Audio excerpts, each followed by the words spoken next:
Jacob, we understand that you are currently flaring a little bit with your ulcerative colitis, so we're going to be prescribing you rectal foam. Rectal foam? Look, Jacob, we're not asking much of you here. We'd like you to undo your trousers, pull down your pants, and put this up your bum. So before I can hand you this medication over, could you just confirm your name? My name? Doc, you've been saying my name. Okay. My name is I'm only joking. But in all seriousness, get out of here and put it up your bum, otherwise I'll prescribe you another rectal foam.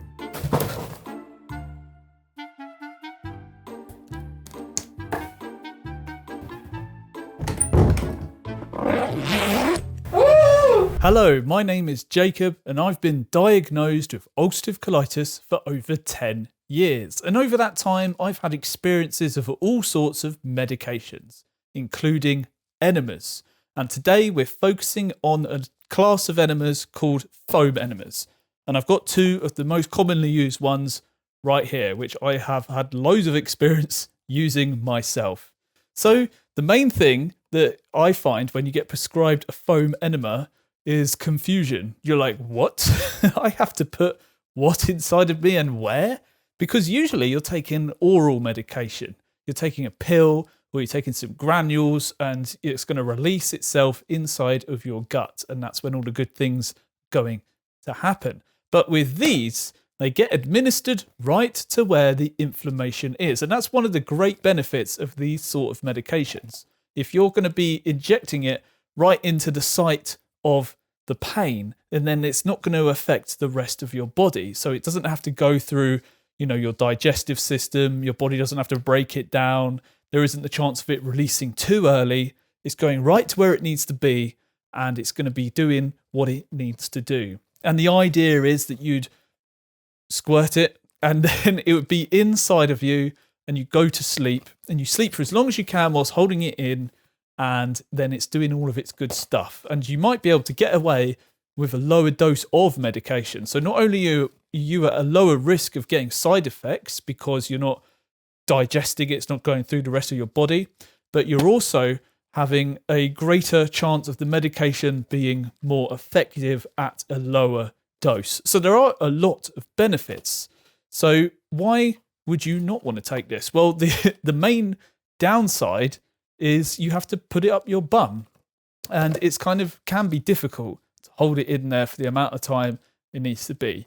I'll just talk from personal experience. When I've been in a bad flare and you feel this going inside of you, it can feel like it needs to be removed quickly, let's say. You feel like it doesn't, it's it's sore inside.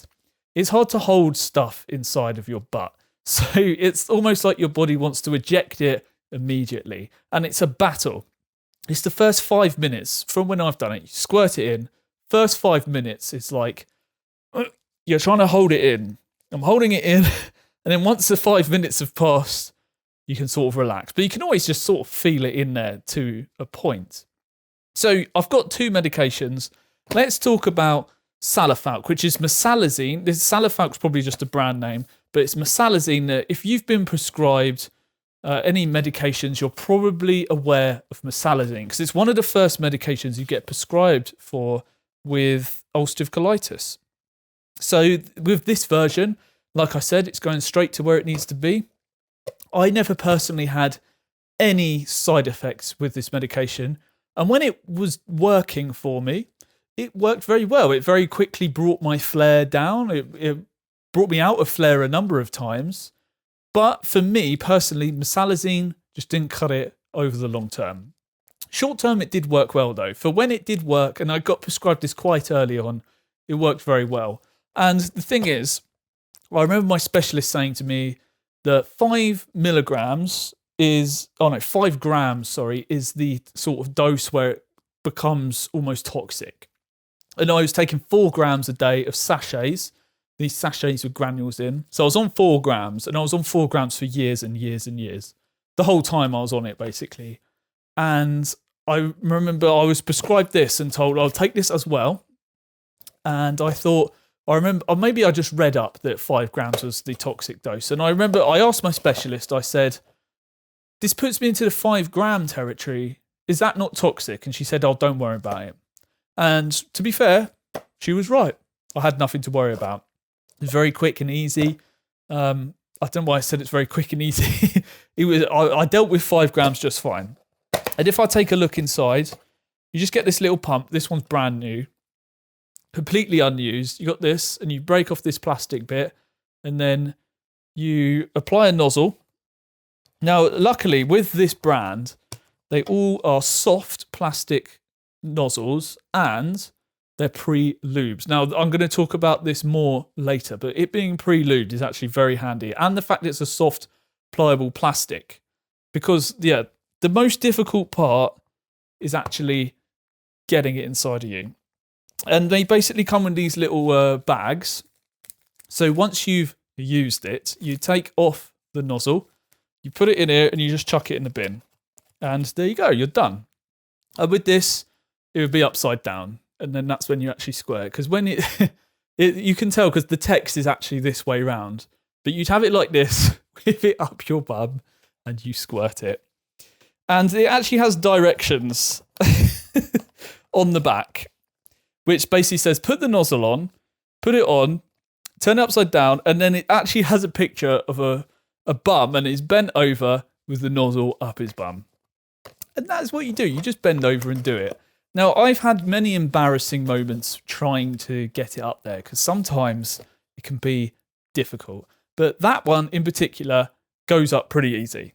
Now let's talk about this one. This is the Prednisolone. I think in America it's just called Prednisone, but this is the corticosteroid medication. So I was very anti-steroids. I did not want to be on steroids, and my specialist was like, okay, you don't want to be on the orals, can we try the enemas? And I think there's usually a pushback with people saying, I don't want to take an enema. But I was open to it because I was basically anything to not be on oral steroids. I just did not want to be on oral steroids at all. So I gave this a chance. And let's just talk about how I've had, my experiences with the medication before we talk about the application. So my experiences with the medication were overall positive. Compared to taking orals, hardly any side effects in the slightest. There was a slight bit, and I think it might have been more just a mental thing, knowing that I'm on the steroids, but I'll tell you nonetheless, I did feel slightly more elevated stress-wise. I felt like my thoughts were racing more when I was trying to sleep because this was inside of me. It would come on quite quickly. And that was about it.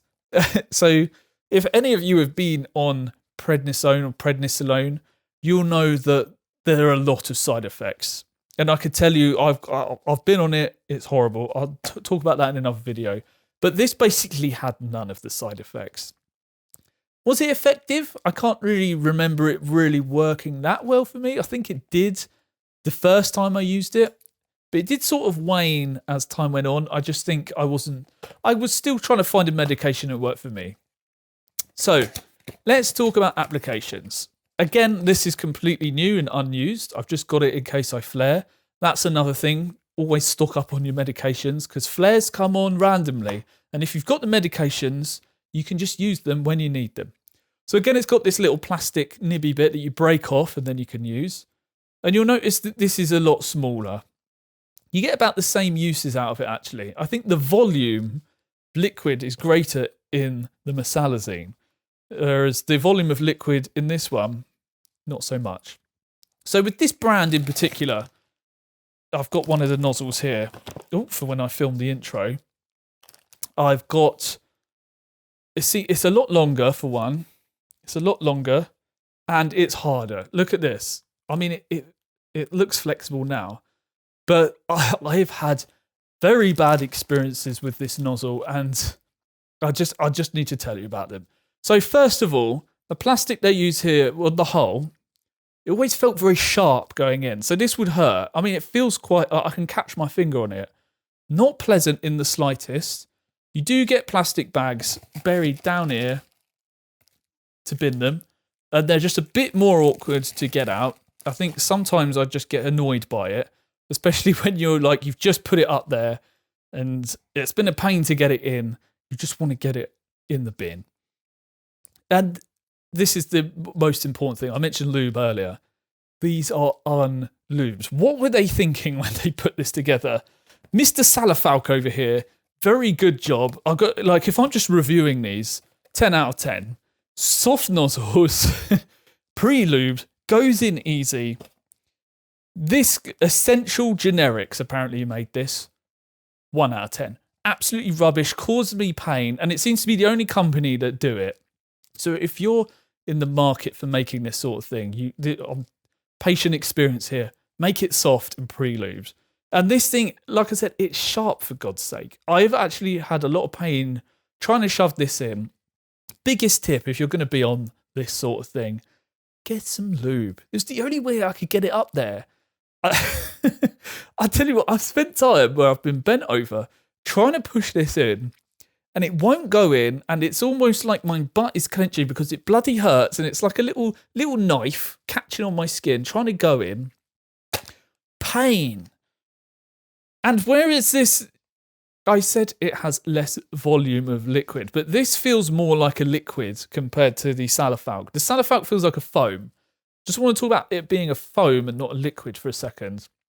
It's like the foam goes in, it almost clings onto the side of your bowel, and it will turn, like the foam will dissipate into a sort of liquid later. But I find that this is a lot more liquid than foam, and it was a lot harder to hold in as a result. It's hard to hold a liquid that you've just shoved up your ass, whereas a foam, a lot easier. So yes, there are my complaints with the Prednisolone enemas. I do not enjoy using them. I hate them. Would I use them again? I mean, right now, no. No, I wouldn't bloody use them again, unless I had to. If I had to, then obviously I would, but I'd avoid these, or if you're able to find out what brands your healthcare provider use, make sure it's not Essential Generics. That's a crap name for a company anyway, is it? Essential Generics. It sounds like it's going to be shit from the start. And you know, when you're dealing with a condition as shit as ulcerative colitis, so I'm going to start swearing, then you don't want a shit product. You want a good product. So, that was me talking about foam enemas for however long this video is going to be. Would I suggest you use them? Yes, I would actually. If you haven't been told about this before, I highly suggest you bring it up with your specialist, nurse, healthcare provider, whoever it is you talk to, because especially for mesalamine, I found it very useful, easy to use, and very, very helpful in general for flares. And this Prednisolone, as much as I complain about the company and the brand, whoever made this rubbish product, but the actual medication itself does work. It has helped me in the past, even though I didn't give it a great review because it hasn't always helped me as much as this one. I still think they're very useful, so much less side effects than taking it orally. And I just say, if you're looking for a medication, I just give it a chance, because if it does work, it's so much better than taking an oral steroid. So much better than taking an oral steroid. Like night and day difference. If you've got the option, just go for this, because you might as well try it. You know, you're not going to lose anything just trying it out. So, anyway, if you want to start learning to thrive with inflammatory bowel disease, then click that link in the description, and I'm going to send you a free PDF of information that you can go through, and you can join my mailing list. So if I do anything cool in the future, I will email you. I'm not going to spam you. I haven't even sent an email out yet other than to send free PDFs. So click that link and get yourself signed up, and you can start looking through this information that I've put together. And click this video that's popped up now to learn about my whole life and journey with inflammatory bowel disease, because I cover it all. And you're going to want to hear it, because there's going to be some nuggets of wisdom that you can take for your IBD journey. I'll see you there.